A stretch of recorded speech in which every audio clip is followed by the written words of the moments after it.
हमने जितनी भी संख्या लिखी है इसमें सबसे पहले हम छोटी संख्या देखेंगे। सबसे छोटी कौन सी है? अब देखेंगे कैसे? तो सबसे पहले हम देखेंगे सैकड़ा का अंक, यानी कि 100 की पोजीशन पे हमारी कितनी लिखी हुई है? यहाँ कितनी है? 3।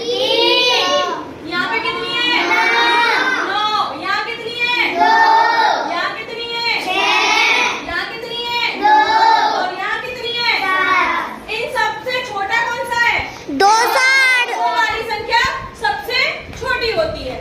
जहाँ पर सैकड़ा में 2 है वो हमारी छोटी है।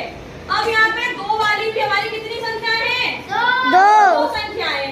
अब इनमें कैसे पता करेंगे हम कौन सी छोटी कौन सी बड़ी? तो हम इसका दहाई का अंक देखेंगे। यहाँ कितना है? 1। और यहाँ कितना है? 5। तो कौन सा छोटा होता है? 1 वाला। तो हमारी सबसे छोटी संख्या कौन सी है? 218। 18। तो सबसे पहले हम लिखेंगे 218। अब 2 वाली हमने एक ये लिख दी और एक हमारी ये वाली थी, तो दोनों को लिख लेंगे 256। और हम दोनों पर सर्कल हमने इसलिए बना दिया क्योंकि ये वाली संख्याओं से अब हमें कोई मतलब नहीं है। अब हम बाकी की संख्या देखेंगे। 2 से बड़ी क्या होती है? 3। तो हमारी इस लाइन में 3 वाली संख्या है?